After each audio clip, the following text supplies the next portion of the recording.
to order. First item of business is to reorganize the board as we've had a member step down into future endeavors. We need elected chair, so I'm open to motions for chair. I nominate Dave Simmons. I'll second. Any discussion? All those in favor, say aye. Aye. Opposed, nay? So pass. Thank you. You're welcome. We need to elect a co-chair. I would move Leanne Harple, elected co-chair. I'll second. Any discussion? What do I have to do as co-chair? If I'm not here, you need to run the meeting. If orders have to be signed on Tuesdays. Okay, So so you would sign them normally, but if you can't, I would sign them. Right, if Okay. one of us is out of town or whatever, you just be like the secretary type of thing. Mr. Chair, just a point of order, just for clarification. So this is different than a vice chair? Is that what you prefer, co-chair? Because that would be Well, no, splitting. this is how it's written, so that's how. Okay.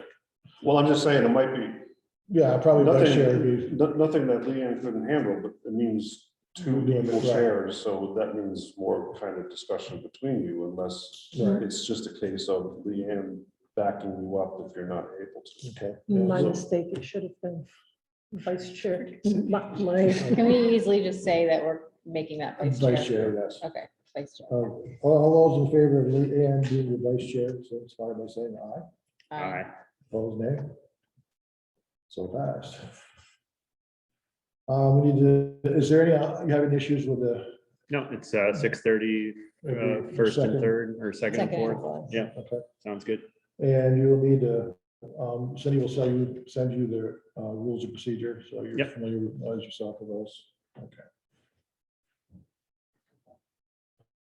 Additions or deletions to the agenda, do you, any of you guys, either of you have anything?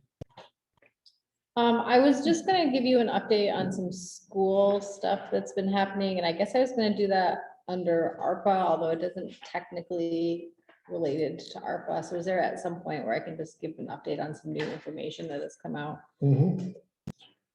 We also have a paving grant from the state that we need to sign. We should probably just do that now. Get it out of the way. No, we need to do the. And we have a notice from Springer Law Office and a recreational facilities grant. Also, I'd like to move the ARPA up to underneath the road update. Just to lighten Brian's load a little bit, so he's not here all night.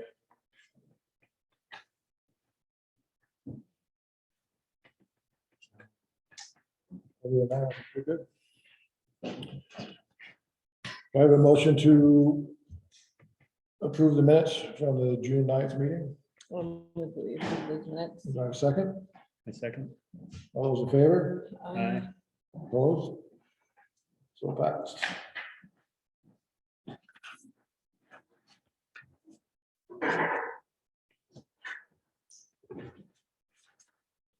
Okay, Mike. Finished up Chevrolet through beginning of this week, other than the batch pavement that's gonna go on later in the year. Was, the other culvert exchange that we're hiring. Today, we went turned down the bottom of the detail, about 16. So it goes better there. And then from School Street turn to school. First, is okay. So we're gonna widen that up. Yep. And then, getting back on my grader and everything shake back up and haven't figured out where I'm pitching yet. But, took down the welcome rubber sign down there, or up there today. Yeah. Gonna have to get the 4x proposed. Okay. Put that up.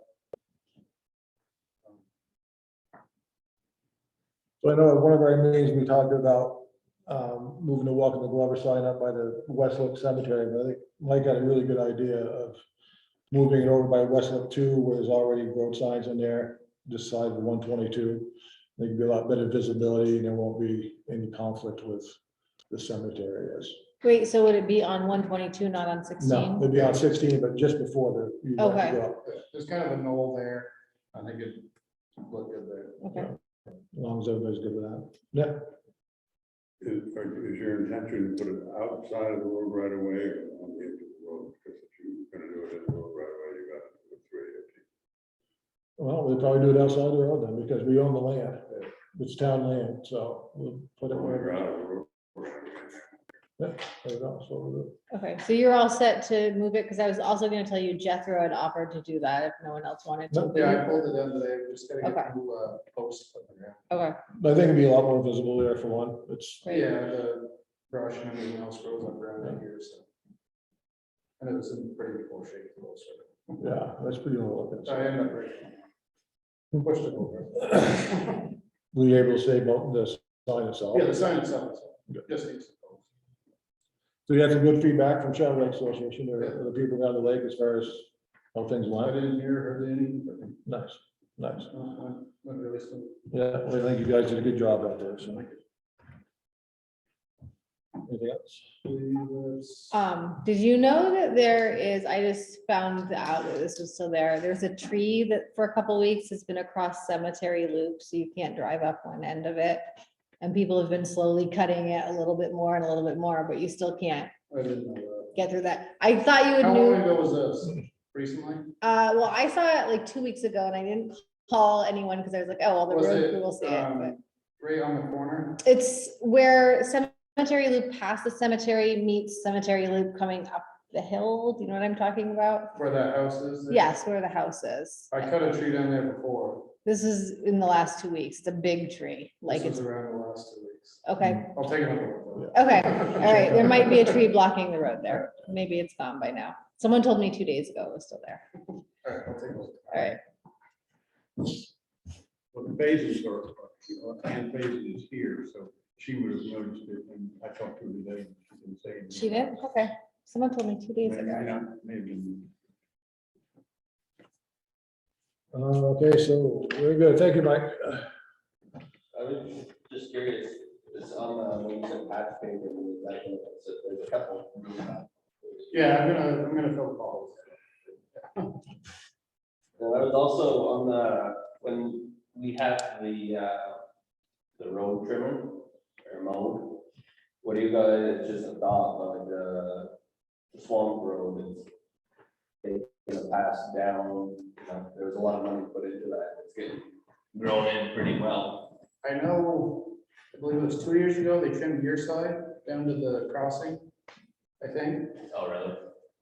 I think Jack had asked you to do it. I mean, either way, just a thought, We can bring it up. it's not. No. I mean, I know he's pretty limited too, that's a small road, Yeah. he's not built, he's not built right now, he can't do a great job, And it's a class 4 road. right? But yeah, we can look into that and see if it's. Take a look at it. I've always trimmed the other side myself for 40 years.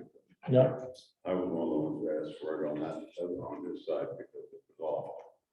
You couldn't get through there in a car without that brush right in the windshield, so that helped. Mhm. But of course, it's alders and comes back in years.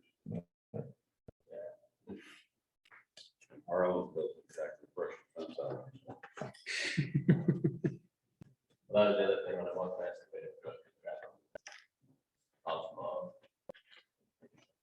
Mhm. So you'd be willing to do that? Yeah, minus the reserve. Good to know. Okay, we have a paving grant from the state that needs to be signed.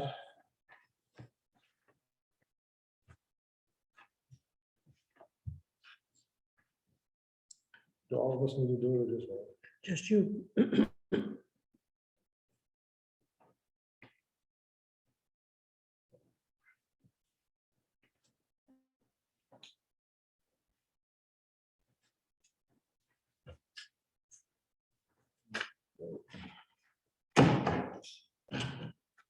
Recreation facilities grant.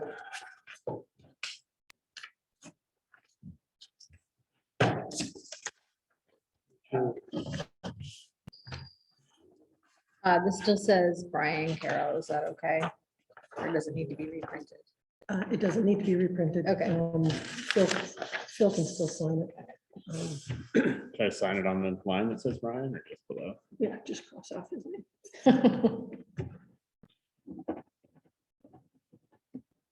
So Nick, have you got some familiarity with this grant? I just brought it to the board's attention because came in on an email. And I wrote one 30 years ago when we got the money for the field up there. And it was probably not anywhere near as complicated as what this one will be. But it was pretty large grants. And I know there are a lot of things that work, the trails, work that needs to be done at the rec field. We're talking about buying the parts that are needed for the skating rink, and we're talking about modifications to the green in the name of recreation. All of those things, I think any of those things will qualify for that grant. Mhm. So I just suggested that the board look at it. I'm willing to do some work on it. If, Brian needs some help, I think he's gonna get buried here pretty soon. Yeah, I think he is, but that's. How much is this for, Nick? I'm sorry. This is for $25,000 per project? What I know is what you have in front of you. I didn't follow them up as a representative of the town, started asking, Mhm. and I wasn't gonna do that. I knew you all wanted to do it, and if I had the third, Brian delegate. But there's sizable grant, Yep. my understanding. Well, I think that would be, I think we should apply for it. You don't get what you don't ask for, right? So maybe it takes a motion by the board to look into it, I don't know.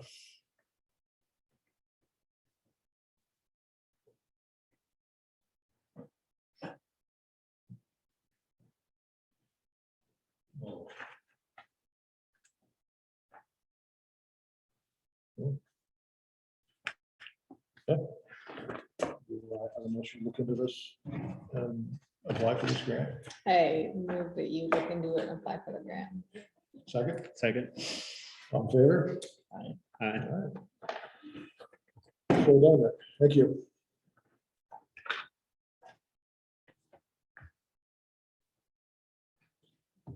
We got a notice from the Springer Law Office. It's basically on the T-Mobile tower on Dexter. It's just an FYI, it's nothing we need to act on. It's just letting us know that they're working up there.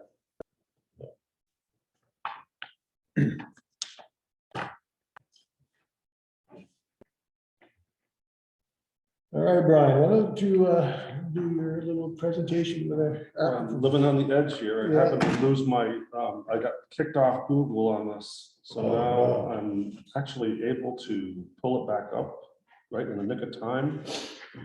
And now I have to share the screen with. I haven't shared it all, okay. All right, Mariel, can you see my busy computer? Okay, I'm sharing the screen now, okay. I'm gonna get rid of this. Yes, I can. Let me see, go back to here. Okay, so tonight I have put together information and procedure for proposals for the ARPA grant. And this is basically a packet. Hopefully it's comprehensive enough that the board would feel comfortable adopting it. Certainly it should be reviewed. I took some things from Greensboro that they've used in their rollout, if you will, that came out a week and a half ago. So I'm calling it the guidance and proposal application. And so if we scroll down, simple table of contents, I'm going to review, present an ARPA fact sheet that's basically pro forma from what the feds have, how the feds have defined it. I've got some guidance for the town of Glover that incorporates some of the town plan. I have the actual proposal application. And I've got an outline for the board to consider if the board wants to create an ARPA committee, a small committee to review the proposals. So if we go to the ARPA fact sheet, this goes into detail about a little bit of the history of why there's this ARPA based on mitigating the effects of COVID. It gives bulleted points of general categories that that people who are in charge of select board should be looking at. I will say that some of this loosened up about 8 months ago, where basically it's pretty well wide open as to how we can use these funds. Obviously, we want to use them judiciously. We don't want to squander an opportunity that probably won't come our way for a while. The total amount of the money is about $318,000. And so it runs a pretty large gamut of, infrastructure, buildings to housing, addressing housing needs to recreation. I know, we have a lot of infrastructure needs right now within our community. Can I ask a quick question? Yeah. You said the total number was around 318,000, but right here it says 328,000. Okay, I would go with that. Okay.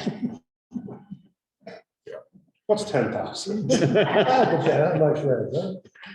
And so, yeah, so here's, here are some examples of ways of using ARPA. Outdoor recreation, diversity, equity, and inclusion measures to make the community more welcoming, as well as the town as an employer, making sure that people feel comfortable working here who may have different backgrounds and ethnicities and race. And then it mentions, support housing development to grow the tax base. I don't have any real concrete ideas. I know that we have housing problems in terms of affordable housing and available housing. And I'm not sure, how ARPA, I guess I would say there's also room to coordinate and work with other communities who also have a pot of money too. So that's something that I would certainly suggest the board consider. So that's basically, and this will be available once the board adopts it. So that's basically the blueprint for what these funds were about. I took the initiative to kind of give a specific information packet to talk about guidance for our town, mentioning what the role of the select board is. The select board is to provide information to the community as to policy and procedures for using ARPA. I should have probably said, and also we'll be making decisions. That's pretty much implied in the rest of it, but we may need to wordsmith that. As far as the town administrator, I see this role as providing as much research and relevant information to the select board from the community, and also identify how proposals submitted are consistent with the mission and fall within economic and social, environmental, cultural, civic infrastructure categories within the town, which is, that's just helping the board and understand that if there needs to be. So the procedures for making an application. So internal and external organizations applying for funds will submit proposals via an application that will include this information. Now, external would be organizations outside the town auspices, if you will. So internal would be various committees that are already part of the board, but it doesn't limit to just internal. So there may be some of that coming in. So basically, the application, as you'll see, and this is kind of redundant. So there'll be, proposals will need to be described in a narrative, no more than 100 words. You know, just like you would be applying for any grant, you know, getting a clear sense of why is this money, why is this project important? How will it benefit the town? How does it relate to the 2018 town plan? And I have some more information about that. What is the primary benefit location? Is it in the village? Is it on our lakes? Is it the general population? Just a few examples. We want, obviously, the board wants to know the project cost, clear and detailed presentation, general timeline for expenditures, breaking down the cost. There's a little caveat that, you know, planning funding would be limited to 20% of the request. Is the benefit of this proposal temporary or is it permanent? And that's an interesting question. I think that can go in either or both possibly. Demonstrate that sufficient expertise and resources are available to successfully complete the project. I'm not sure how that works, but I'm sure people will come up with something. Who will carry the project? Who is it that's going to carry the water? So in terms of monitoring. Now, how will the select board decide to receive the awards? What I proposed was that applications will be designated a certain weighting criteria within the application. Select board will consider the applicant's responses based on those criteria, as well as other criteria pertaining to the cost and the budget of the project. And so I did a little note here. I said, it is the opinion of the town administrator that the select board decide whether to appoint and charge a Glover Town ARPA committee. And that's what I was referring to the last page of this. So there are frequently asked questions. I won't go through these. They'll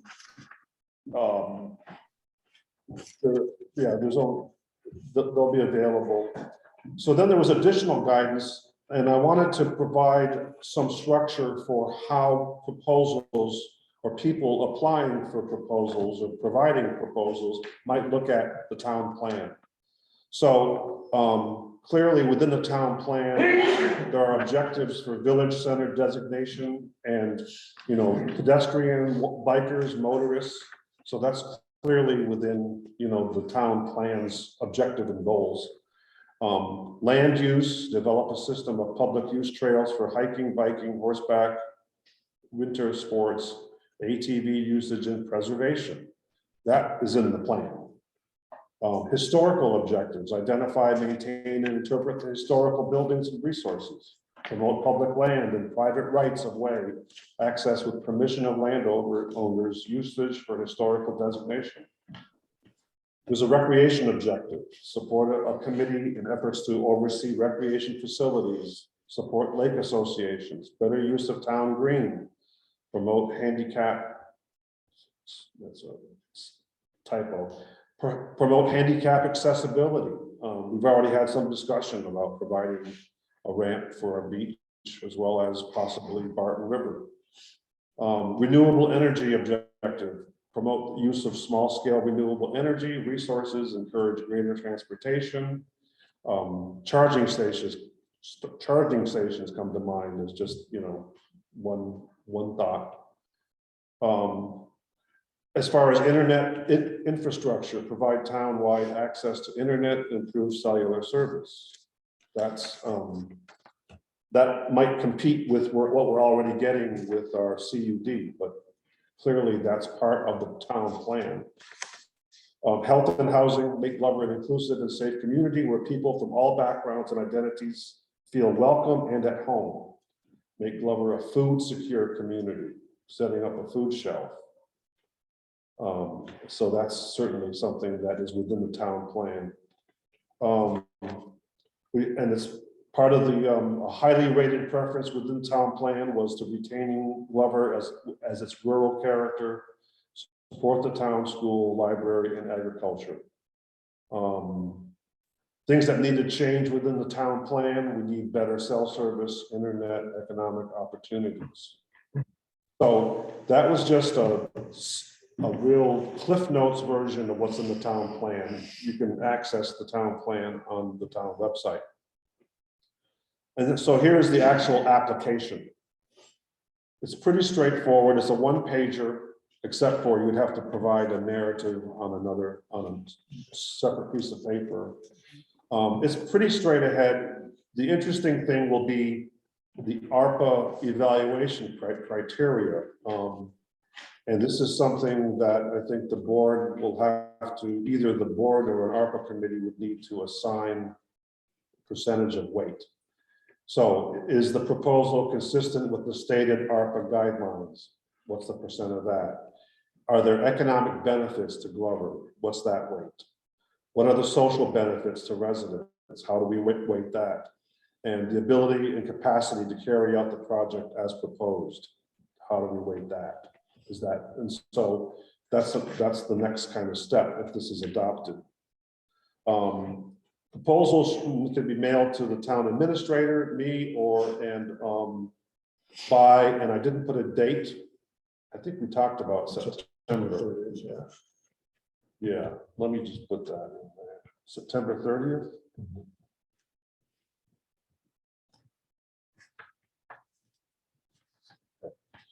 All right, and then the last page are just guidelines for if the board wanted to consider appointing and charging a committee. It's just boilerplate as far as I did edit some of the duties and functions that I bolded. You know, the committee would communicate and collaborate with other town commissions and committees as appropriate. Communicate and collaborate with other neighboring ARPA advisory committees as appropriate. Review and rate proposals and applications. That's to be determined. Sort and score applications and proposals. Prioritizing qualified proposals and applications to make recommendations to the select board. And it was felt in my conversation with our chair, and this is something that has been used also in Greensboro, that in terms of membership on this committee, there would be an individual who would be a Glover for-profit business owner, a representative from a Glover nonprofit organization, and an ex officio member, possibly of the select board and or the town administrator. Was there a third? Didn't we say there was a third? I'm a full-time resident of, was one thing. Okay, they would have to be a full-time resident. Probably any one of those people would be a full-time resident anyway. More Right, yeah, likely than right. not. Yeah, so that is the packet. I'm feeling at least that it's a great start in that this has been gnawing at us as a board for months now as to how do we start putting this into a tangible process. So is there a way of putting this out so people can see this? I'm gonna put this, so for, my only suggestion is so the board doesn't have to adopt it. Right, We could put it out on the website and make copies for people to pick up and review even before the board adopts it. Is that what you're thinking? well, I'm thinking it's crazy not to adopt it myself, but I think it would be, and my personal opinion is we should form a committee. I mean, we should form a committee. We should have a committee of either 3 or 5 people. The final decisions are the select board's decisions how to spend the money.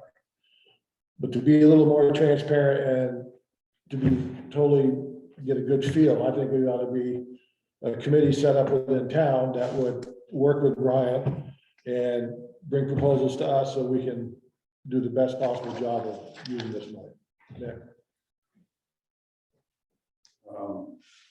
I think you've done a lot of work on this, Brandon. It's really good work. Appreciate it. I somehow have a completely different view of this. It sounds like we're offering the community a pot of goodies, $300,000, not very much money really to start doing something. We have a planning commission who's working on potentially this without funds for 4 years. They've already have a plan. They've spent hours in committees. We have a committee, and it's the planning commission.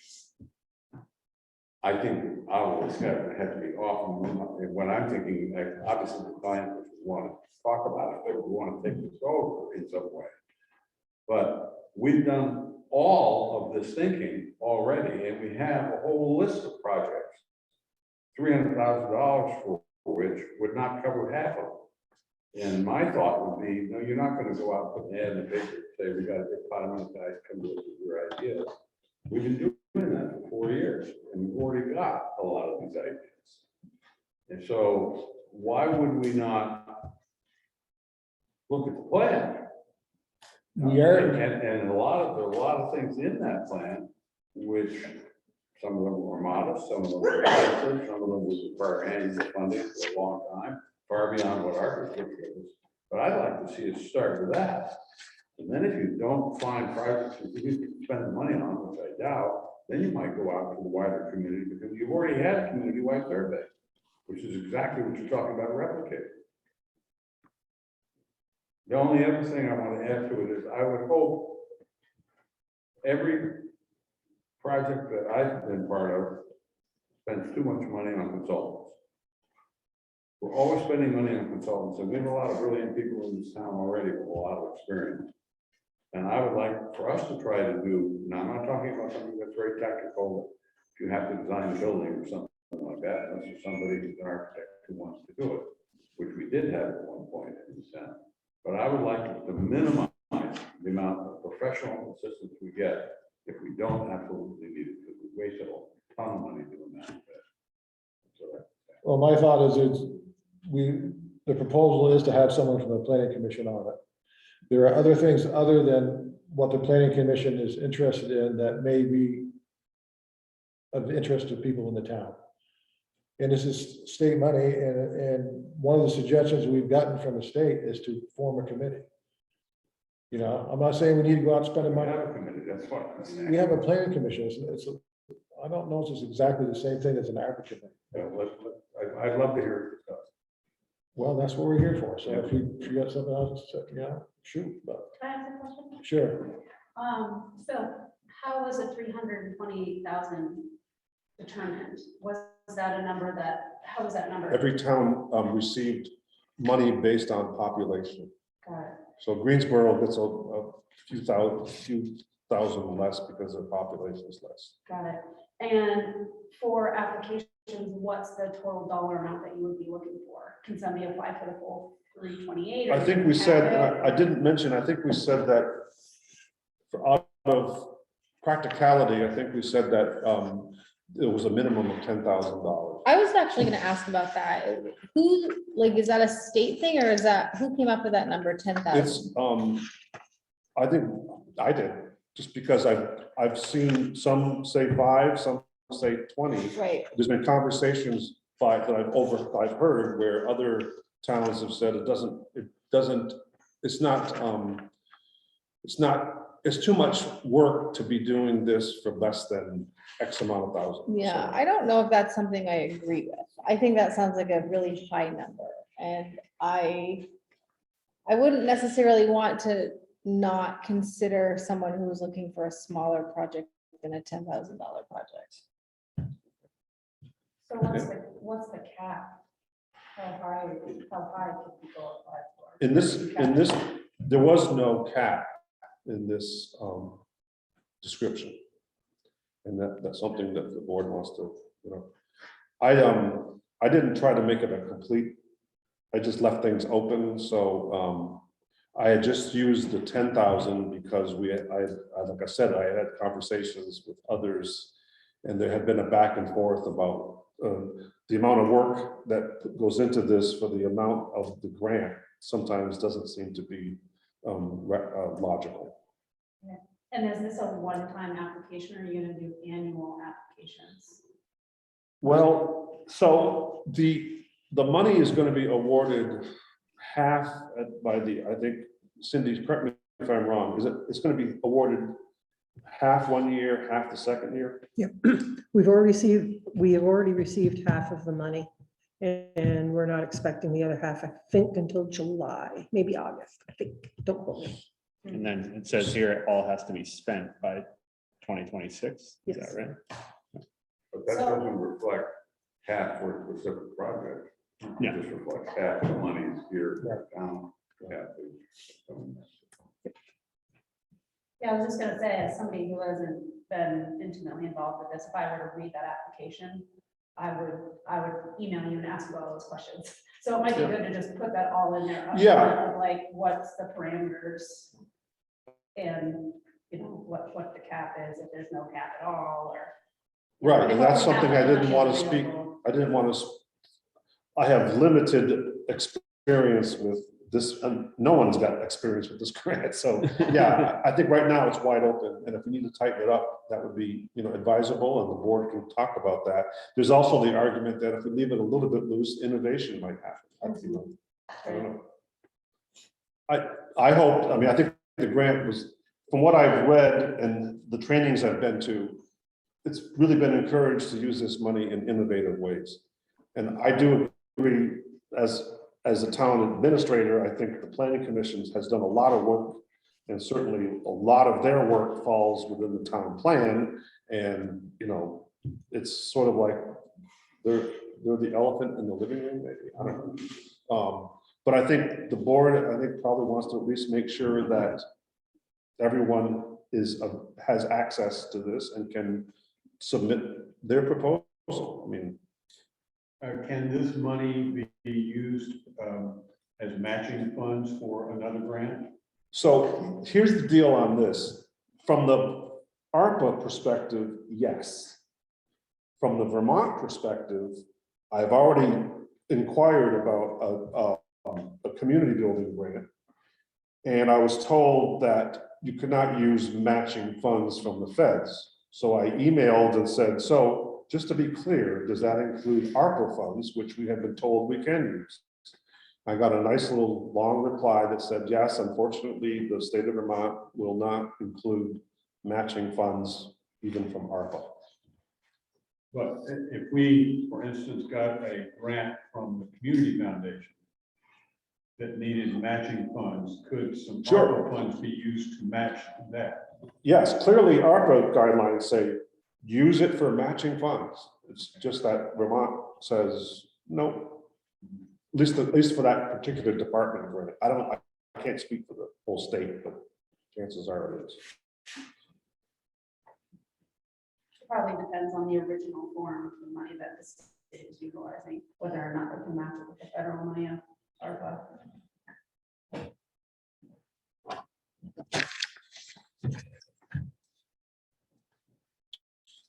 So I can, as in its current state, I can post this on the website and we can make copies for people to review, even though it hasn't been formally adopted. Well, Is that what the board would like? how do the other board members feel about this $10,000 minimum limit? Is that something you guys think is a good idea? I'm sure there's great $500 ideas out there, but how much would, I- Yeah. I was thinking accomplish- more like 5,000, not Yeah, necessarily okay. 500. Yeah. but- I'm not, whatever, I'm not opposed to. yeah, I think. I don't think we want to try to do 30 small projects, but Yeah, if that's what, it'd be interesting to see what we get. We don't have any idea where we're gonna get. And I Yeah. think that's Right. why having a committee that will sort through all this and see where the money is best spent without it being one of us yeah. is Yeah. the best way to go about it. So I guess I would suggest, 10,000 seems like awfully big, and I wouldn't want to preclude a little bit of smaller creative projects being considered. I would maybe suggest moving that to $5,000 limit. Sure. I think I'm keeping it flexible. Yeah. I can do it, whatever you need. I suppose it doesn't have to be a top and a bottom, but Uh-huh. it needs to be something I see the that point. somebody can't just go out and get a, Yeah. fundraiser and do it, so, Right. So I'm hearing 5,000 will be the minimum. sure. And then the other question I had was about the percentages, the weighting percentages. So if the committee is going through the applications first and weighing all those percentages, and like prioritizing applications, does that mean there are applications that might never actually come before the select board because the committee has already run them out? That's a good question. I don't. Yeah. I mean, so there's the select board, there's a decision maybe to have a committee. The committee's role is to review, and how that review happens, I don't know. I don't know whether, I think they may consult with either the board or with me, and somehow there's got to be communication Right. between the committee and the board. Well, Dave said like ultimately it comes down to the select board, which I agree with. Well, that's what ARPA, I believe. Yeah. Right. That's the ARPA guidance. Yeah. And so like, I wanna avoid like an application that we never even saw because someone else decided it wasn't worth us. Well, that's why we have, there's a deadline of September 30th to get these in. And I think it was said somewhere in there, it would be decided by December. So that would give time to, Right, you know. I more meant in regards to the weighing, like, so, an application that has met those deadlines, that is a legitimate application, whether it could not come before us because it got weighted out. Is that making sense? So Yeah, I mean, I think, I'm not even sure the committee's gonna do the weight. no, I Okay. think the select board does the Okay, weighing, okay, because because the select board is got deciding. it, then that answers my Yeah. question. I mean, To the Dave's committee, point, there's a long period of time, and I'd be hard pressed to think that any proposal would be discarded without the board knowing Okay. about Yeah. it. Great, that's one reason I think that we should have a committee. So it doesn't look like it's our agenda. This is what's been brought to Yeah. us, and we're trying to make a decision to do the best and the fairest and the most, what's gonna do the best work for the town, Mhm. what's gonna benefit the town the most. yeah, and while Nick had a great point about the planning commission, I think just handing it all over to the planning commission without any other input might not have the best optics either. Yeah. It's not what I was talking about. Okay, I have another question, or an observation. A big criterion is the cost of auditing external projects.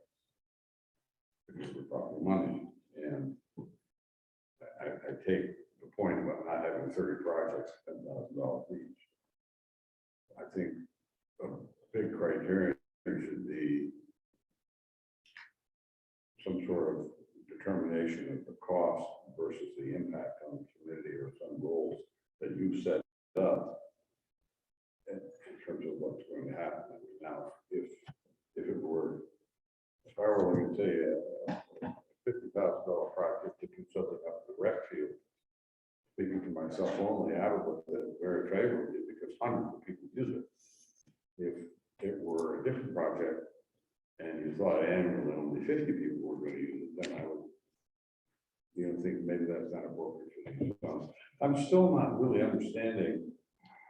I thought ARPA funds were to be used not, as I said earlier, like a pot that you put out advertising and say, how do you want to spend this money? But the programs that are already in place that the town typically never had funding for, or projects that they knew were going to take 20 years because it would take us that long to get the tax funding. Now we might be able to do it in 10 years, 5 years. I guess I have. No, it is why it's, I mean, that is not a bad decision, if you will, looking at what could we have not afforded as a town, now we can. But that's one of a myriad of options that a town can use. And I think it speaks to being innovative and, too, but no, it's not limited. It's really, and I think going within what's on the town plan is probably the most secure way of making decisions. And I don't have direct answers to how the board wants to either add weights or consider weight, is it, so there's still a little bit of work to do about the weighting. Well, and that's also not to say that the board itself will come up with projects that this money can be used for, not just outside. You're not going to Well, that's- take outside. I thought of that, Randy, and I was thinking, okay, so if the three of you have an idea, you don't need to go through this, You're not constrained. I mean, yeah, I mean, you can use your own process of presenting and justifying and rationalizing and getting input. I mean, if you want, if you say, Brian, I need some community input as to whether there's a need for expanding the ball field to add bleachers, So I'm just saying, yeah, I don't think this limits or restricts the board from saying, hey, here's our plan, our strategic plan for ARPA. But I'm just saying, it did occur to me as I'm writing this up. It's like, so internal, that would be the board, Right. and the board's the final determinant. So, Well, and to Nick's point, the planning commission, especially considering the latest municipal planning grant that we've just in the process of completing, has a big list of projects that we see as being a priority for the town, and we've gotten a lot of input from the community for those projects, developing that list. So point being that some of those projects, although not exclusively being funded by ARPA funds, certainly the ARPA funds could help with some of those things, and we could also go outside and get some funding for those as well. And we also have the village center designation that we can utilize in that favor. In fact, that's already been used to a large extent. So, yeah, that's my point. A lot of projects are already on a list.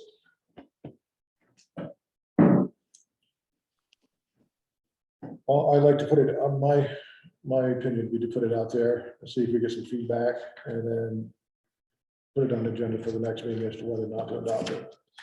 and do you want to put on the agenda also that to consider adopting a committee?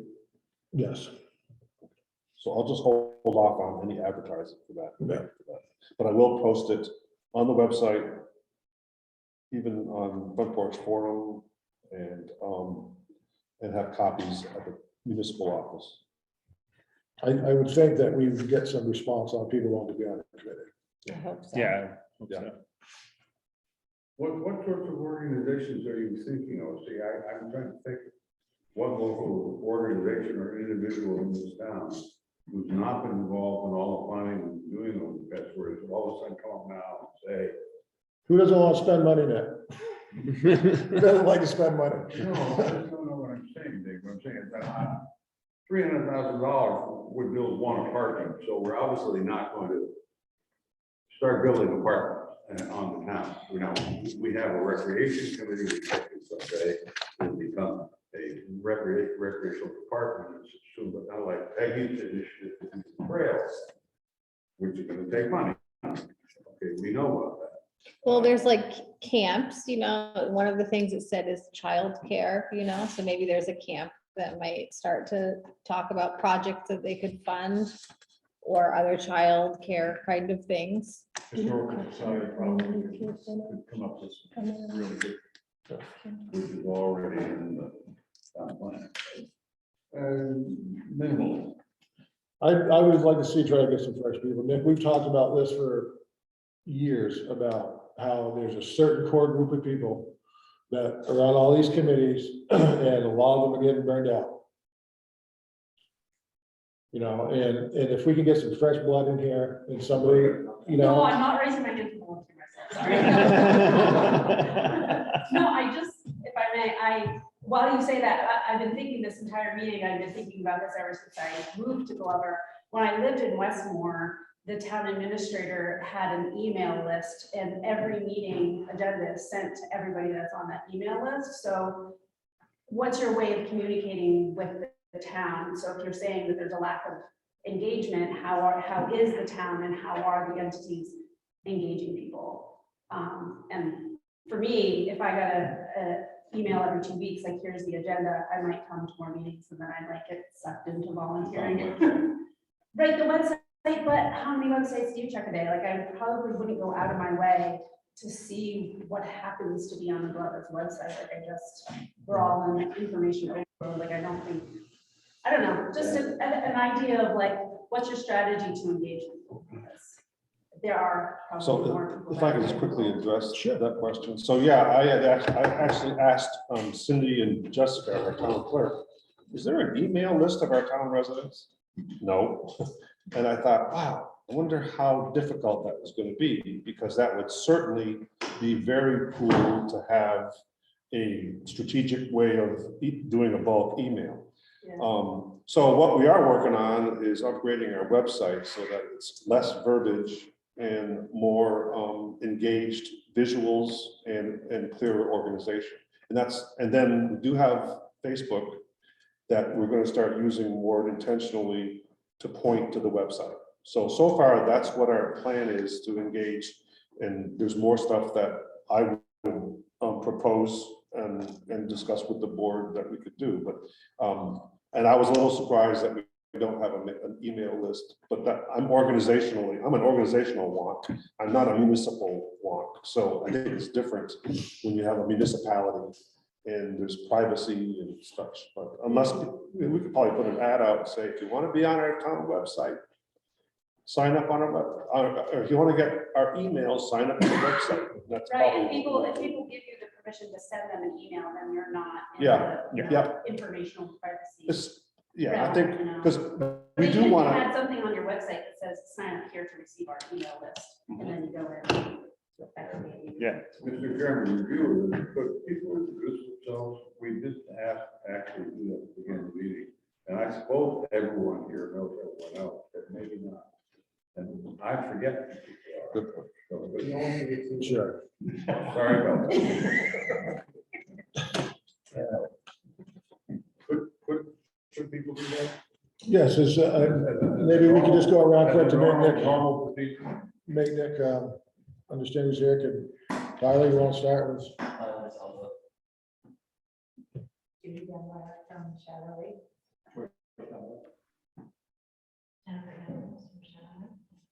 Sarah Down South, Glover resident, and I work for the Orleans County Conservation District.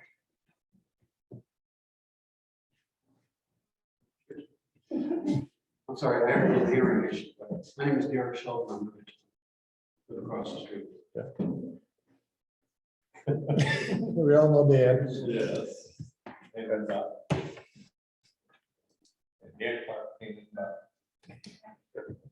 And Barbara, we're doing it, so. Peggy Gay Gibson, West Glover. I'm Ellie Young, West Glover. Randy Williams, Planning Commission. Randy. Your name. Mike Gray. Okay. All right, well, let's wrap this up. Thank you. Yes. Did we move to adopt it, or I mean, did we finish any votes we needed to make it? I so the think we're town just gonna sees try to it? get it out there, and then we'll make a motion, we'll move to adopt. Okay. I'm gonna make a correction to the 5,000, post it, make copies, and then. Yeah, and I think just make it super clear that it's not adopted, that it's Yeah. a working document. Mhm. Thanks for doing all this. Okay, Sarah, Okay, great. you and Jen, I guess, are up. Well, thanks for making space on the agenda for me. So I wanted to come today with Jen, just to let you all know that we have secured a grant from the Vermont Department of Environmental Conservation to do a lake watershed action plan for Shadow Lake. We're doing it for Willoughby, Shadow, and Caspian. The state of Vermont Department of Environmental Conservation is interested in developing these lake watershed action plans in a response to Vermont lakes having poor conditions compared to the national average and really poor conditions compared to the regional average. And in Orleans County, 5 of the lakes are listed as impaired for having increased phosphorus trends, and Shadow Lake is one of those. So we secured that grant, and I have a little handout for you that kind of just gives you an overview of the project. I didn't want to make it really long. But For phosphorus load? So they're not listed as impaired, but the trends are increasing. So not all of those lakes are listed as impaired based on the department's, definition of what it means to be impaired. So few farms in the watershed. Well, and it's really not just agriculture. And so the point of these watershed action plans is to look at all the land use activities within the watershed. So that would include ag. I think part of it also has to do with a changing climate, warming waters. Algae grows better in warming waters. Increased velocities and rainfall causes more erosion, which causes more sedimentation, which causes increase in phosphorus loading. So I think there are a lot of factors, and that's really what the intent is behind these watershed action plans, is to look at all of those sectors, and ideally have a plan as an end product to be able to work with whatever the plan recommends to take the next steps to do projects or implement things through the planning commission, or have the select board adopt, new priorities based on the findings.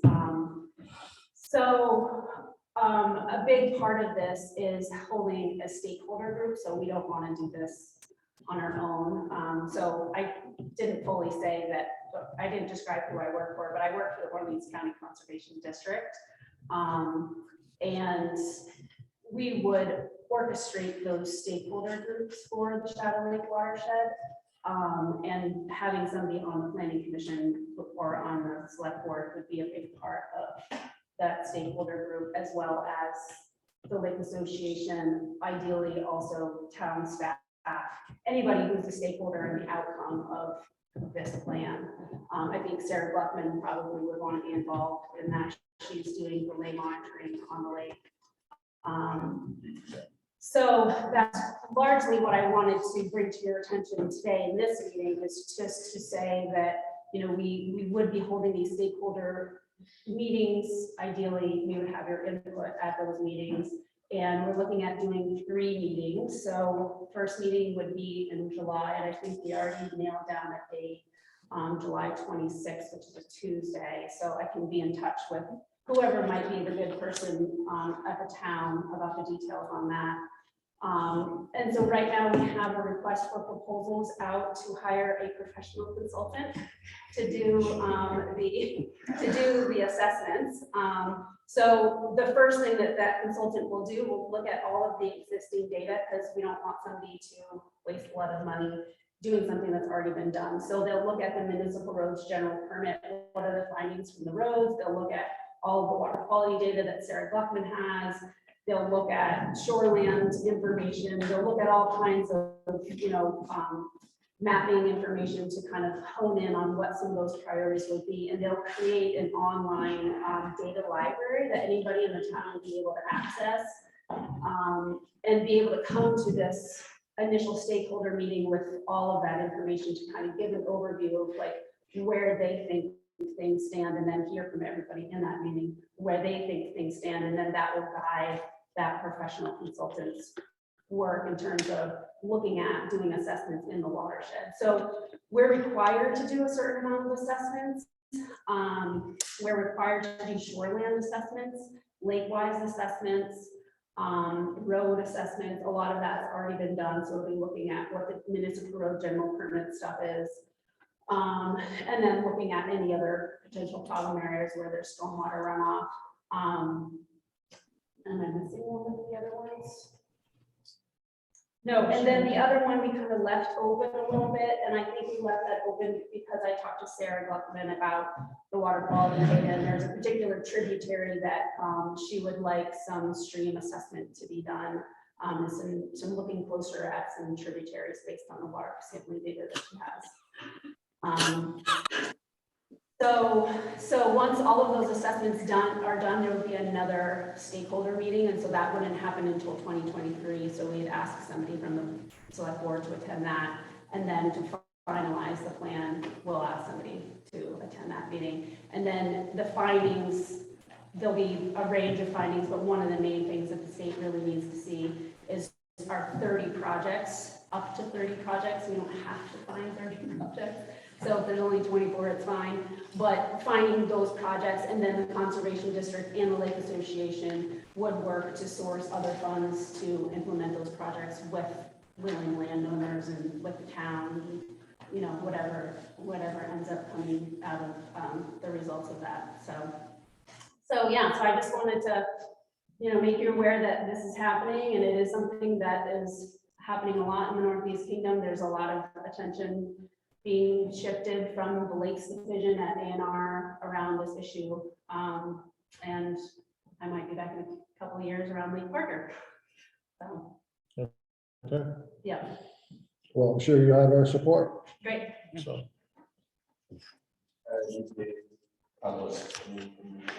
Yeah, definitely. Yeah, so I can always, you know, Brian, if you want to let me know who would be the right person to reach out to, you know, we don't have to decide that right now, but if it ends up being you coming to those meetings or whoever, but I can always just communicate with you about when those meetings happen, so maybe you can let folks know. Yeah, I'll take whatever direction the board Yeah. would prefer with that. I'd be happy to if that's the case. But I don't want to, I have to learn not to be presumptuous now.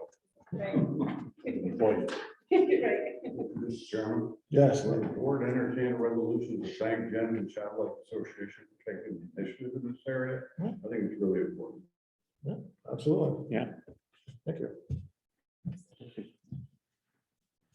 Okay. Sheriff's report.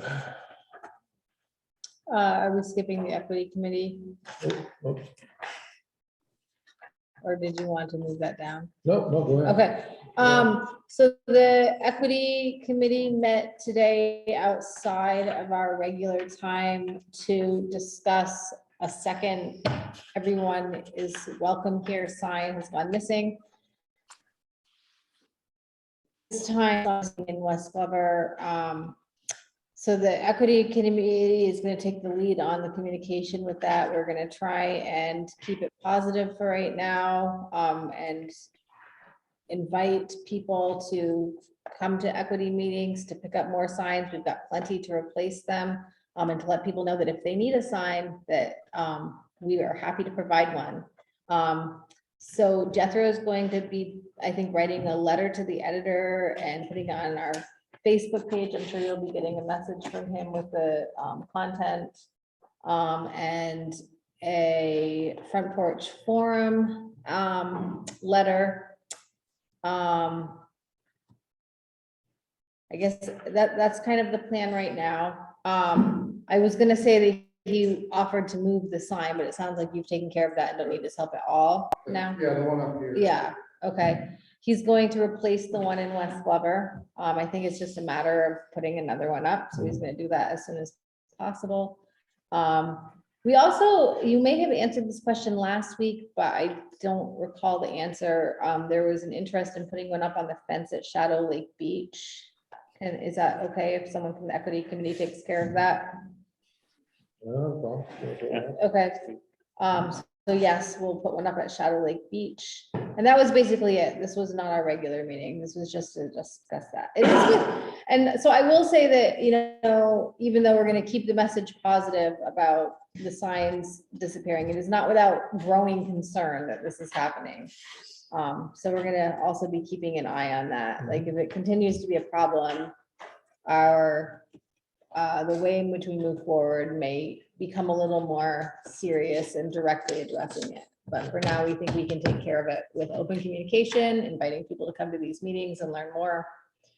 So that's it, I think. Okay. All right. Good. Just a little help. I guess I didn't take any signs. For the record. Right.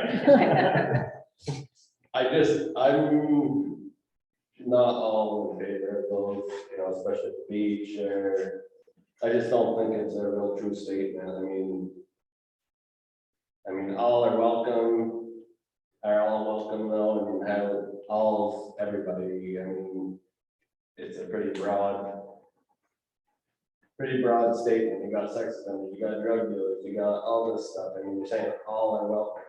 We gotta look at everybody, right? I mean,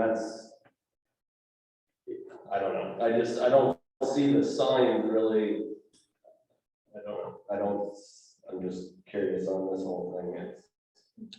I don't think that the general interpretation of the signs is going to communicate to most people that what we're doing is inviting sex offenders, and I can't remember the other examples you just Well, listed. I mean, you treat people, I feel people are treated not by their color or by anything but their actions. There's good people and there will be bad people. It's the way it is. I That's, mean, yeah. you know. That's kind of the intention of the signs, is to be inclusive and to say, you know, obviously, if someone's gonna commit a crime and put our citizens in danger, we're going to respond to that appropriately. But the idea is that if people are going to behave appropriately, that yes, everyone is welcome. Right, but it's not really, it's not what I'm saying, it's not really what it's. I mean, I know that's how you're thinking it, but it's everybody thinks different. You're just saying that you don't feel that the sign communicates that inclusiveness as vividly as it could, and that it's vague, maybe? Yeah, vague or misinterpreted or whatnot, yeah, You have another suggestion? not really. Um, Three people do so, it just seemed more political than the sign. Hey Tyler, from, and, you know, every time I meet you, Tyler, the first thing I think is, I don't even know you all that well. Something in your smile is so inviting. I just really appreciate that. And I came up here like 50, I won't even say 50, over 50 years ago, from New York City. Now, and everybody was so welcoming. And aside from the beauty of this place, the thing that hit me the most was the generosity and just openness and caring for our people. Right. And I think most people are going to, that's the intent of it. And I noticed as you're reading the author thing, I think it talks about inclusion. And when we talk about inclusion, and that's a big word now, it's something I think we've always prided ourselves on, and I think it's just highlighting it. And I don't know how it expressed it in there, but really, it's what we're working on all those projects partly to do, is to make this a place that people want to come to. So it's not, I don't think it's, I know what it's meant to be. Right. And, you know, even when we look at sex offenders, they're being dealt with by the judicial department, and, you know, when they came out, they should be hopefully rehabilitated, but I don't think most of us are looking at that and saying, oh, there's somebody running around there, and we think we should let that go. So I think the intent that is mentioned in the ARPA, and certainly the feeling that I had and still have in this community, is just, you're here, you're so welcome. You know, they're making baskets. I think this is just a simple, but beautiful idea, making baskets to give to each person or family that comes into the community. And that is, I don't know, you know what that means for somebody just coming in? Right, that's very well. That is so welcome. But that's what I guess I'm saying, is taking actions and, you know, it's, I don't know. And I think this is meant to highlight that, and I did hear you say political, and I know people take it politically, but that is not the intent, and I guess anybody can take anything politically, it's right? And we're on this side, or on this side. I think it's meant to be just the opposite, and that word inclusion is important, so, but it's true, you know, I see you and I smile, and I want to smile too. So I think the more individuals are accepting of that sign and what we know it means, I think that would only grow from there. There's always gonna be people who want to look at it differently or, you know, grab onto that little piece of it or criticize it, but, I know it's not what it's meant to be, you know?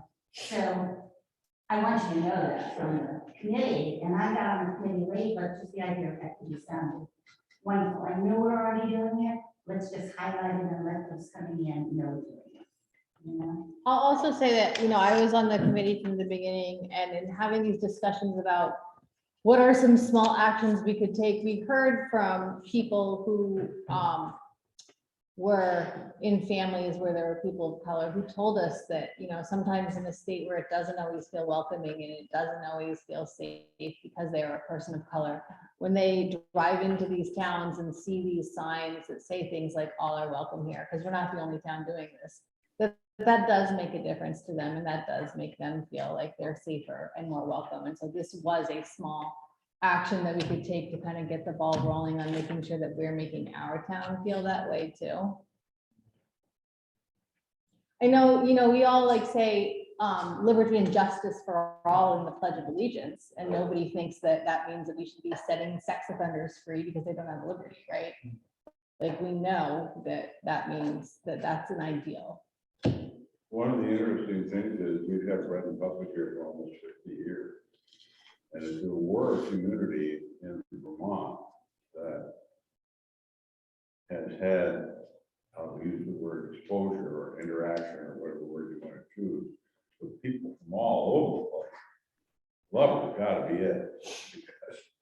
And we've always, to my knowledge, we've always accepted all those people.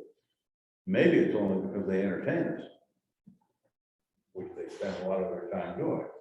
But if you look at the people who visit, you go up there at any particular year, any particular time, there'll be people from Poland, people from South America, there'll be Black people, there'll be Asian people, there'll be every conceivable color of people. And it's possible that people still harboring suspicion and fear about those people being here, but in order for this initiative to have started, I think it's based on feedback from people who felt treated differently. Now, I don't know how else to explain why the initiative is there, but maybe we have for a while, we can just respect that initiative, and maybe spend a little more time trying to understand why it's that. I know that that's tough, but I'll just say the equity committee meets regularly. It's an open meeting, and this is a very good discussion that could easily be part of the agenda for the equity committee. And I thank you for bringing it up. I think a lot of people, not a lot, I think some people like yourself have questions. And I think the equity committee is certainly available as an open meeting. And I think the meeting was set up with those that started, what's a convenient time. So if it turns out it's not a convenient time, and you want to stop in, I think Jethro is the go-to person. So I think he's online, and yeah, he'd be a person to talk to. Okay. The sheriff's report, we had about 30. I'm sorry, just there was one more housekeeping issue with the equity committee. Okay. So Jethro has forwarded me a letter asking for board support for a grant the equity committee is applying for. And the letter is great, but it doesn't include what the title of the grant is, and it should be on letterhead. He asked that it be on letterhead. So I asked him to send me that, so I'll send it to Cindy. Maybe Dave, you sign orders, we can have the letter, you can sign it then. Yep. Does that make sense? Yep. Okay. What's the amount of the grant you're talking about? That's a good question. Can you sign it for You know, I can look it up real quick. Possibly, I mean, quick is subjective, but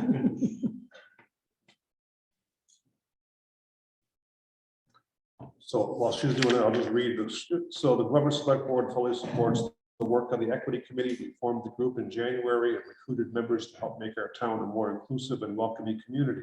We were pleased to see symbolic steps of welcome baskets and all our welcome signs here. We look forward to the committee engaging their mission to promote inclusion and belonging for all. We expect the committee to facilitate the development of equitable policies and processes, as well as raise awareness of discrimination and marginalization. Our town is fortunate that 15 individuals are committed to this endeavor and are meeting regularly to do the good work. And I did look it up and it looks like we are applying for $900. Or So that would include events, community events, speakers, educational events, as well as sort of entertainment and community building events. It might include like printing literature and signs, the welcome baskets that we're making, offsetting the cost of those welcome baskets, although a lot of it is being donated by very generous Glover citizens. Dance, Hmm? a dance. A dance, yeah, we're hoping to have a Motown dance at some point coming up. So there are some events planning. I'd welcome you to come to an equity meeting if you want to hear more about our plans. Just a question, as far as I can remember, the equity committee had a chance but declined to ask for an appropriation for town meeting day.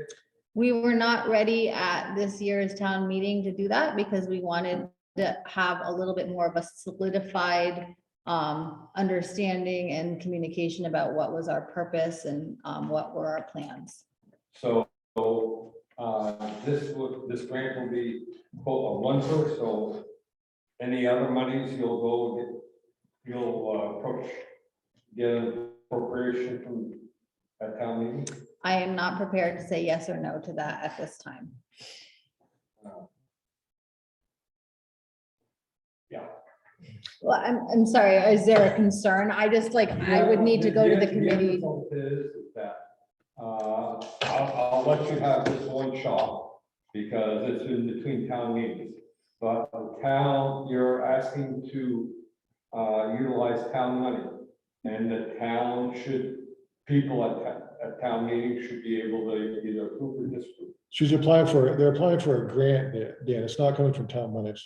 Okay, Yeah, I thought it was. no, No. no, town, it's a grant. They're applying for a They've grant. gotten fundraising, the bank has given a grant. So, no, it's not coming from town monies. They're just looking for support from the board to All right. apply for the grant. Okay? Okay, I think I'm done. are we good now? Okay, the sheriff's report, right, about 14 incidents, all with warnings. Nothing of traffic stop and VIN verification, that kind of thing. Nothing, no tickets issued.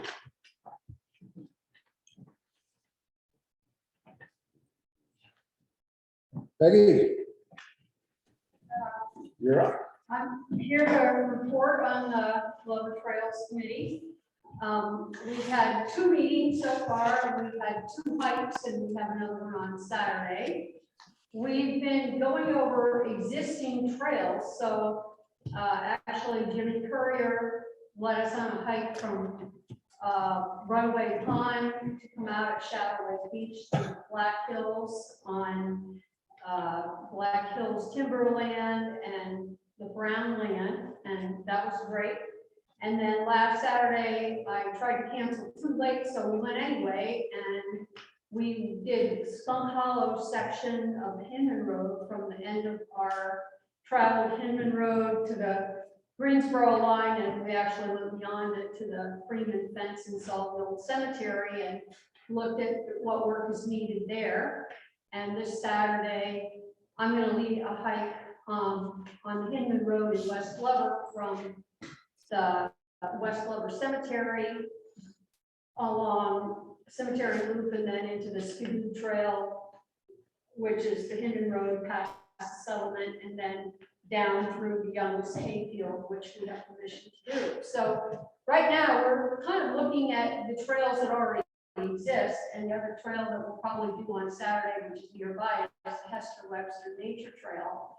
And, you know, see how these trails look now, they're always fine for a few people to go, but they could be improved and see what improvements are needed.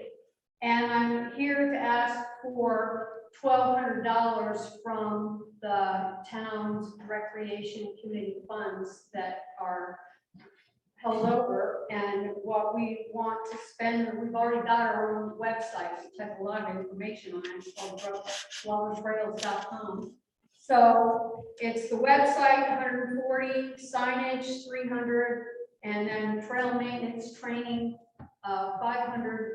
Northwood Stewardship is gonna get a time in July where 2 or 3 of their staff can come and on site teach us how to work on trails. And I think we'll probably do the Skunk Hollow Trail, work on a section of that, like make the corridor, how to make a water bar, what tools we want to use, how to use them. And at that point, later on, we'll probably apply for money for some tools if the town owns, we see what we like.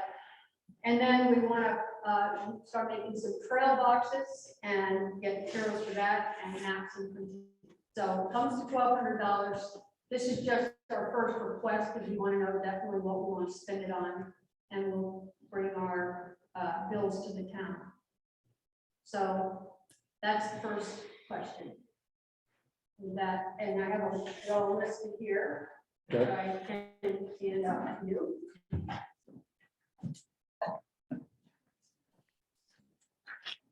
And I also, since I'm up here, I want to show you this sign. These signs were made in 2004, and this actually has been in my attic, but the ones that are on the trees look exactly the same. It was really great, and they were made by the Glover Pioneer Campers. Here, I'll just leave. This is to say Hinman Road. HR is to reassure you that you were still on Hinman Road, and a small sign fitting my purse. But a lot of them say Hinman Road 1791, and they're a foot long. And anyway, they lasted great, and on our last hike, everybody went and saw them and said, why don't we make all our signs look like that? And so we're open to suggestions, but I'll check into that as we know what the names of our trails are and give a little list. It's pretty easy. You just get cedar and paint it with gray primer, and then the sign depot makes this rubberized sheet that has an adhesive backing, and then you put that on the paint, and then you peel off the perforated letters, and then you sandblast it, and then you paint the bare spot with white paint, and then tear the whole thing out. And actually, I think they look really good. So I'm just leaving that. Is that what we want to do? And we also thought maybe we want to buy some metal signs that say, thank you landowners, no ATVs, stay on the trail, not litter, Glover Trail Committee. Or, think about, make sure we say everything we want to say, but let's have some general signs that we put on every trail, and then signs that are unobtrusive but clear. Those were modeled after the White Mountain signs. So anyway, that's and then I also wanted to say that it would be nice if the town made a policy that if any class 4 roads are ever discontinued in the future, that they're turned into legal trails, so that the town retains public right of way and we don't have to go through all the landowner permission for trails that used to be town trails. There's one issue with that, and I'm sure you know it, Peggy, that if you do that, then the trails under the right of easement is owned by Parks and Recreation, unfortunately, not the town.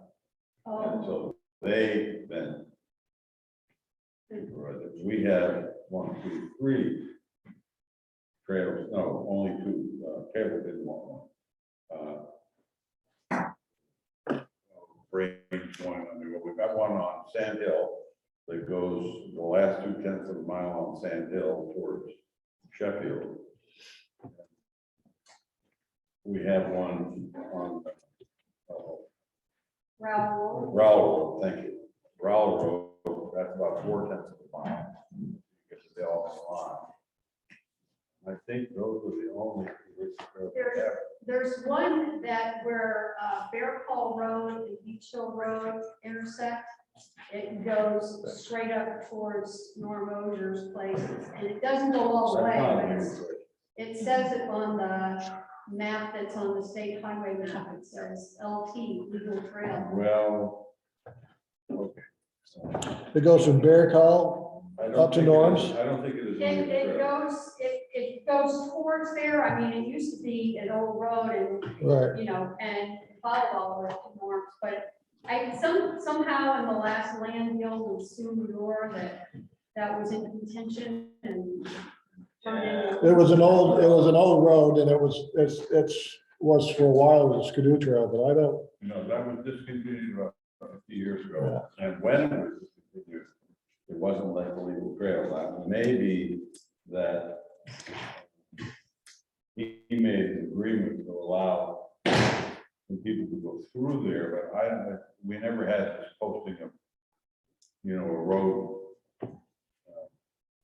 a road action with letters going to the landowners and public hearings and the select board going up there. You know, we never went through all that. I'm sure we did. I can show you that. I did show you the map of all the Yeah, roads in town. But Yeah. look on there.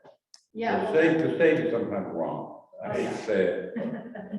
But is there a problem if, you know, you're saying that when it's a legal trail, that the easement belongs to the Department of Forest Parks and Recreation? Is that a problem or? are I don't know they- if it's a problem, but if you have a plan, I think you have to probably get them to approve it, which, or maybe you could get them to just carte blanche approve all the use and maintenance of all the legal trails in the town of Glover, and that take care of the whole thing. I don't know. what you- I will say, Peggy, that I think there's absolutely zero chance of the town ever giving up any roads. Towns just don't do that anymore. Yeah. Because once you do that, this is the kind of situation you've got. Right, So when you get a class 4 road, the only thing you have to do is basically keep it open and maintain if there's a water bar or a culvert. You know, basically make it passable. And I just can't see anybody ever want to give up any town right away. I mean, we were approached a couple of years ago about a road and it was like, it's But just, there's no reason why you can't designate it part, get the select board to approve it as a part of the official yeah, Glover trail system. Yeah. And it's not put signage and so forth. yeah, that's not, that would be fine. But it's, I mean, I just don't ever see, you just don't see towns doing it anymore. Because of right of ways, towns are growing, people are building houses, roads, if anything, they generally get upgraded. They don't get, they We've don't. done a few in the last 40 years.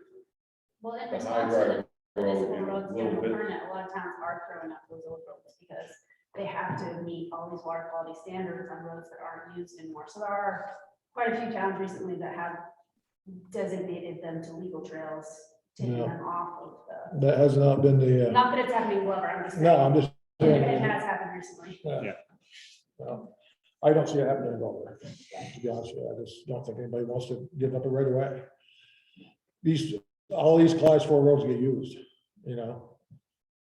Well, We only have about, 3 miles. yeah, Well, I've been looking at what other towns have done, and Cabot is a good model for establishing trails and how to go about it. And, you know, talking about consultants, they have a very fancy and well-done report that analyzes what, you know, Cabot's strengths are and what the centers that you want to be, and they have a hub of the village, and they should have trails going out and utilize the class 4 roads and stuff. Anyway, it's really well done, and I think we can steal a lot of their thoughts. We don't have to hire a consultant ourselves. It's kind of how you figure it out, and they had a map like the town highway map where they drew, these are the existing trails, these are class 4 roads that, you know, we think should be there, and this would be in the long range, you know, we want to make a connector from here to there. And, anyway, they also have a model of a landowner's permission letter, which is also very well done, that says, whenever if you ever decide you don't want this to be a trail, just let us know in writing, and it's not anymore. And I think that's a lot more palatable than these forms that the state give you that you signed for 5 years. And I think that we want to make up something for the town of Glover that is very common sense, easily understood, you know, permission, you can use your land for a trail, and let us know if it needs work, and we'll be there. Mhm. So that's what we're doing, we're moving along at it, and I would like to know what, for this map, what is town land and state land that we could access without, you know, getting land. Exactly what land does the town own? We can make trails go through that. Mhm. Yeah, I think probably Nick could help with that, or Cindy, or Jessica. Yeah, I'll come in with my map sometime, and we'll draw on it. And anyway, that's, I just make a report, that's where we are, we're Okay. moving along on it, and there's a lot of enthusiasm right now. Good. Excellent. So if you want to come on the hike, starts at 9 a.m. at the cemetery. Okay, thank you. On Saturday. Oh, and it's gonna be hot. Okay, Randy, Glover Day update. I'll be brief. Thank you. And Yeah. Won't be quite that brief. I'll let you know that we had some unsolvable problems with getting things together for Glover Day. 3 primary things were, we could not find a t-shirt vendor anywhere within easy reach. We would have to go as far as Burlington to get t-shirts made up for the event. There were no tents available. Jason Racine had this backlog, it turns out, of people needing tents for one thing or another, and so Glover Day, they were all already spoken for. We contemplated the idea of, we've got a couple of 20 by 30 canopies that we use for Pioneer Camp, but that would not really be adequate for what we wanted to do down there. And the other factor there was we moved Pioneer Camp to the last week of July. And that would put me doing the farmer's market on Sunday, starting Pioneer Camp on Monday, going through Friday with all of our tents up at Pioneer Camp, taking them down on Friday, moving them down to the town green for Glover Day on Saturday, and then farmer's market again on Sunday. So it's quite a conglomeration of things happening at one time, and so many of these things just were not coming together.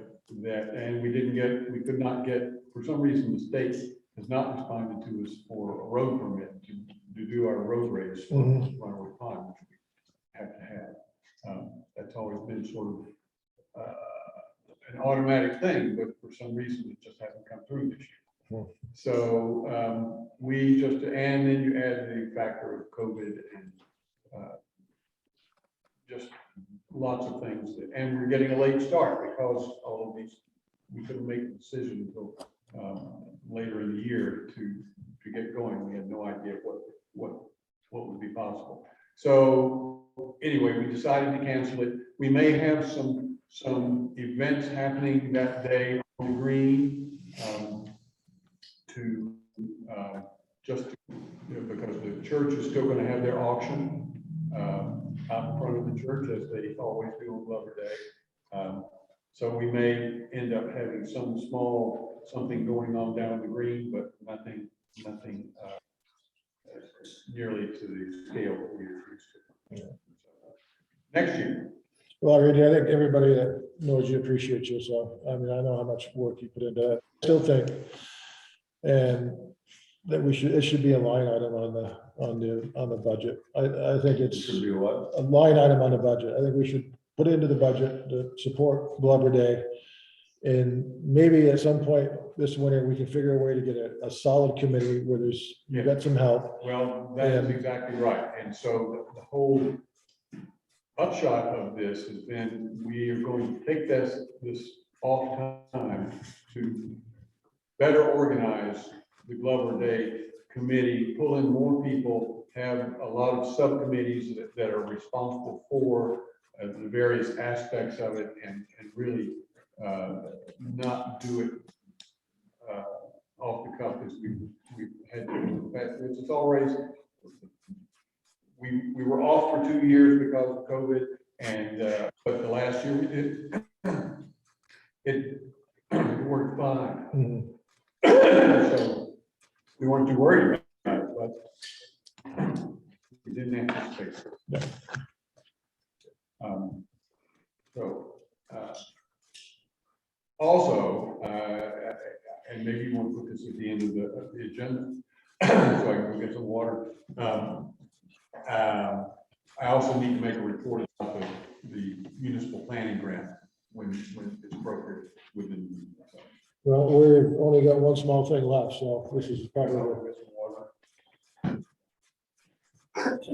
We're gonna have a public comment here at the end. That was the plan. we certainly can, yes. Yes.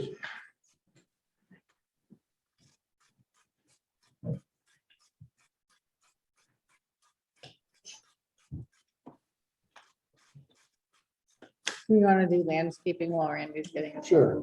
I mean, it came to my attention that the town garage is, Mike mows it when he can.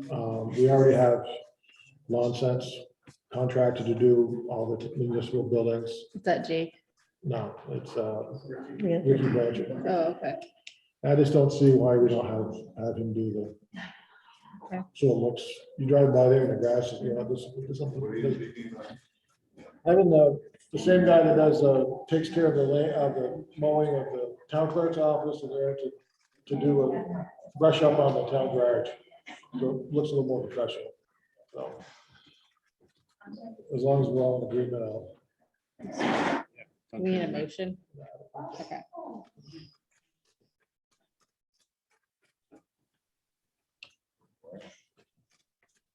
okay, ready? Okay, good. Get back on. Thank you.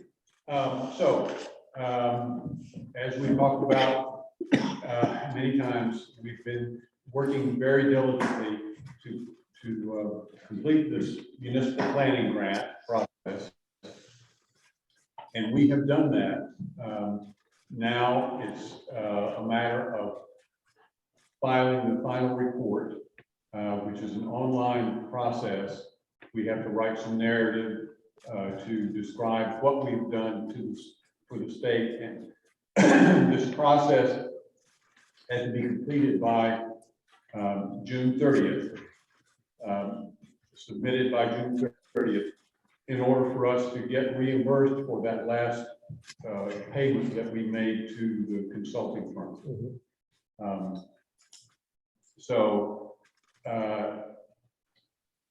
We have all the materials we need to do this, and we're working on it. And we will then, Brian was the administrator, signed on as a select person way back when we started this whole process. So he will need to sign and submit this online report. But we will make it very easy for him. Okay. The only controversy that's come up is that the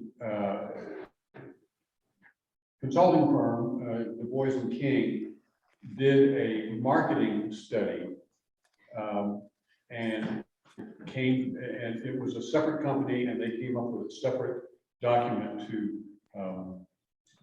that pointed out the various aspects of the economic potential for the town and had some recommendations at the end of that report. And it's like a 20-page report, but at the end, there are a couple of pages of recommendations. And Du Bois and King were supposed to, as was stated in their contract with us, they were supposed to include that in the final document, this final document for the public consumption. And they did not do that. They did not even reference the marketing study. And we felt that it was a shortcoming of their work for not to include that. And so we, of course, contacted them and asked them to include that. And they said, well, we've actually used up all the money and time for our people. We can't do that now. It's closed, the account is closed out, as it were, from that. And so they balked at and in our estimation, it would take whoever completed this document, it would probably take them less than an hour to incorporate these last 2 pages of recommendations into this final document. But they have not seen fit to do that. And so we have gotten in touch with Alison Lowe at NVDA, who is offered to contact Du Bois and King and see if she can make any headway with them about it. The consensus of the Planning Commission is that if it's going to get controversial and cause bad blood between us and Du Bois and King, because they're also doing work with the Shadow Lake project. And so if it's going to cause ill feeling, that we can live with the fact that the marketing study would be a separate document and the plan itself would be on its own. People will just have to look at both documents to understand the potential that we have and the things that we've listed in the plan. So that's yet to be decided. Been working on that for the last 4 or 5 days last week, and hasn't gotten back to us with any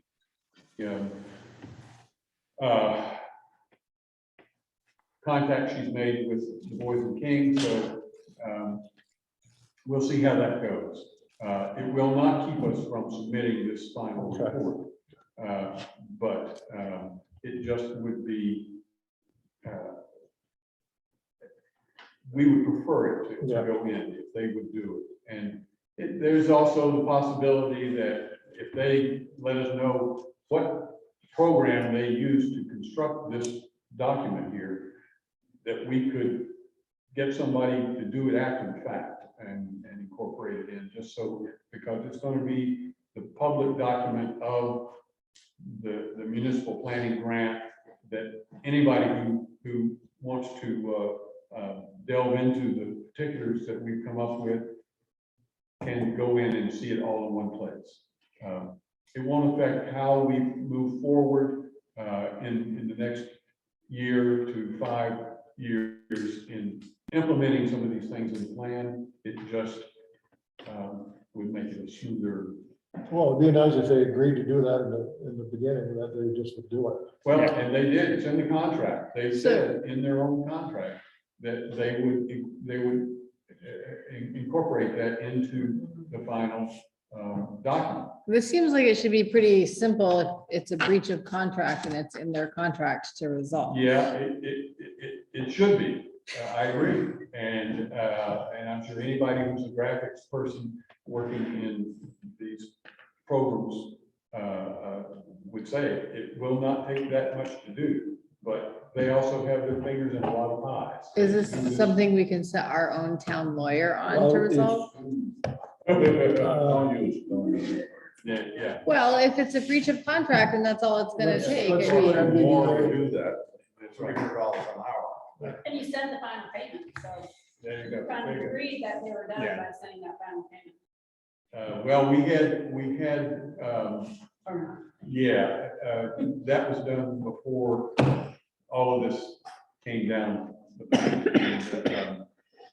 don't know, I was surprised that they balked at it, because they've been very good to work with. And the field people that we all saw at town meeting, Dayton, and his folks, they have been super. So again, I agree, I don't want to turn this into a controversial thing. It's not like they didn't do the marketing report, they just didn't include it. And I can show you outside of the meeting here exactly what that consists of, but it's just frustrating for us. Not worth much if it's not public. Yeah, well, it is published, but it's just a separate document. So, anyway, that's where it stands. It's due on 30th, and we will get the bulk of and the town, Cindy and Jessica have to do some financial data gathering, but that's not a big deal, I don't think either, because it's just invoices that we pay. So, yeah, it's gonna happen, it's just a matter of that one little glitch. Okay, thank you. Nick, is there something you want to? Yeah, last meeting you authorized some surveying of the cemetery. And Patricia and I did that. What we did is not really a survey. The document that we had to go on was the study that Tim Ruggles did as a proposal to the Cemetery Association for subdivision of that 26.5 acres. And the proposal was not followed when they started laying out the graves. So when you go up there, you presume that the cemetery goes to the edge of the road right away, and that it is a 5-acre parcel. But in reality, they started to move somewhat away from the road right away. So you would think, so that would require the line to move a little bit further south in order to get the 5 acres. So we took the initiative to assume that the town really would assume the cemetery goes along the road right away. Now, that, I'm talking about the access road into the gravel pit and the rec field and so forth. But it actually veers away a little bit as you go in. So it's not a straight line, because the road was put in initially before this any layout of the rec field or the cemetery, and it went to the gravel pit. So what Patricia did was calculate where the lines would go if we went along that right of way. It's about almost exactly a 2-rod road. So you're about 17 feet. The fence is about 17 feet from the center line of the road, and laid it out so that it would be just a little bit more to the south in order to go down to Route 16. Then we staked it out for the cemetery association. We didn't set any pins because that would entail actually surveying the entire perimeter to close out, you know, a traverse, which is much more expensive. We felt that probably you would agree that it's all municipal land, that it didn't really matter a whole lot, whether it's 2 feet this way or 2 feet that way. Right. And the cemetery association just needs to know about where it is, so they can plant the trees they want to plant. And if I'm correct in what we did, it's a couple $100. Yeah. It's not a survey, which would be more like $2,400. Right. No, But you I, probably would rather spend your money some other way. Yeah. Is that? that's my thought. What's your guys? It's not like you say it's all town. Yeah. property. It's whether it's a, yeah. We used the word survey, so that's what we really felt, we really didn't. No, that, as far as I'm concerned, that'd be just, that'd be So great. you'll get a very small bill from Little River. Great, thank you. I just had one more thing in the public comment period. I mean, I guess I'm select board, not public, but fitting it in. just to let you guys know, there is growing concern even from last time about what's happening with the school. So, the town, many citizens in the town would like to know if there is anything that we can do to help. And so just to have that on our radar and be thinking of it. There's a meeting scheduled for June 22nd. That was yesterday. Sorry, I meant July 22nd, right? I knew June 22nd, this is my anniversary. And so there's a meeting for July 22nd. I think if they don't find any teachers, apparently all the principals of the district have gotten together to come up with a secondary plan. They're not announcing what that plan is, but if it involves all the principals, I would guess that it means consolidating our middle schools elsewhere. That's pretty scary, and it's something we're not gonna ever get back. So just like, this is where we're at now. This is what's happening. Where, what time's the meeting? Where? I don't know that it's been publicly announced yet. This was in a conversation with some parents, and the new principal of Glover School said that this was coming up. So I don't have a date or a time, or I have the date. I think it was July 22nd. I don't have a time or a location. But hopefully it doesn't come to that. Like, hopefully something can be done first.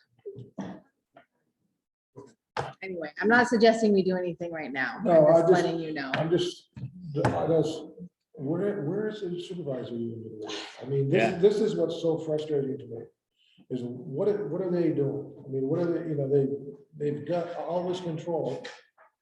Well, part of the problem is that we lost control when we consolidated. And now Exactly. all of these schools can make the decision that they don't really care. Right. And, I mean, we all It's a care, big but nobody problem. wants to see anything happen in the school. right, But if we give, say we give money this year to entice, you gotta give it to every teacher there, because you can't just give it to the ones that are getting hired.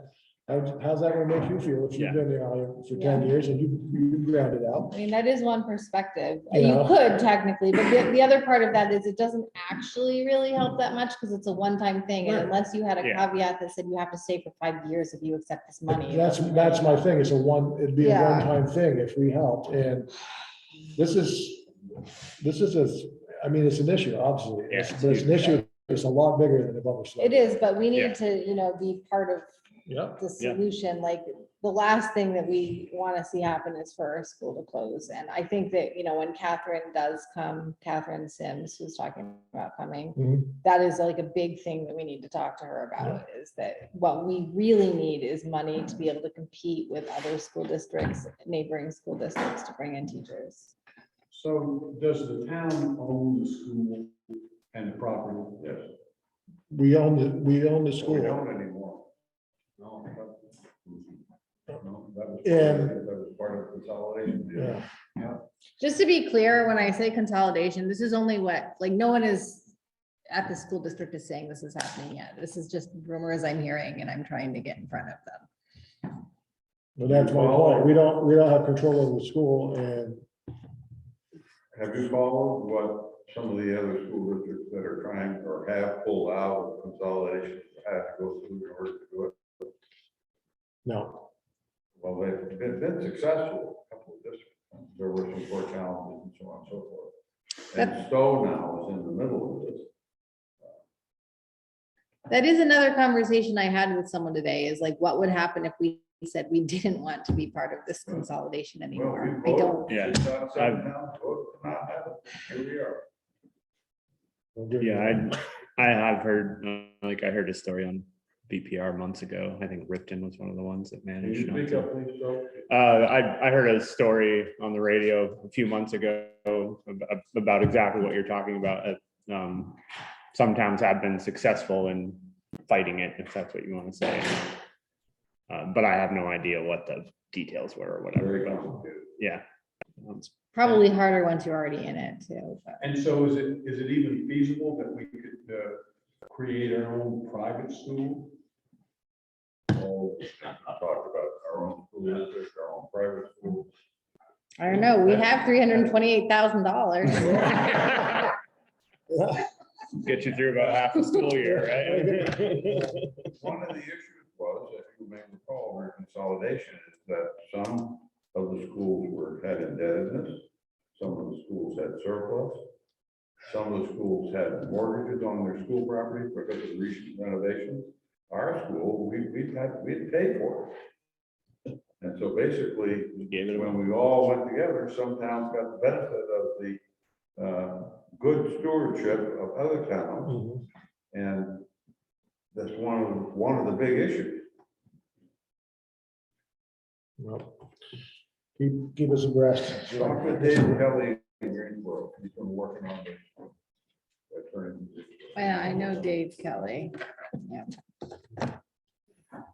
All right, Okay, anyway, it's not good. no, all right. Okay, just sign orders. Thank you, All right, everyone. can I stop this recording now? Yes. All right, thank you, everyone that's attended online. I'm gonna stop the recording. Yeah, go ahead. Hold on, Dan. Okay, I I'm just out. wanted to say thank you as a Catholic resident for finding ways to pay for 60 to stop. That's very much appreciated. Yeah, And thank the you. other thing, sadly, Mike left, but the road crew did a very professional job. They even hand broom swept some of the road sections, and they've run the water truck by on the dirt sections already, which we also appreciate. Because it's just a sandstorm sometimes. Yep.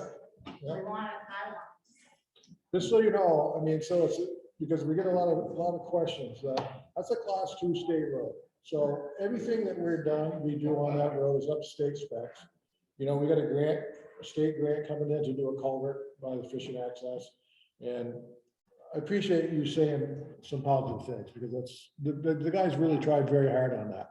And all the ditches, the depth, the stone, the way everything is done is all up to state specs. It's all done because it's hydrologically connected road and it has to be. So thank you for your positive input. I'll pass that along to Mike tomorrow. All right, I'm going to stop recording.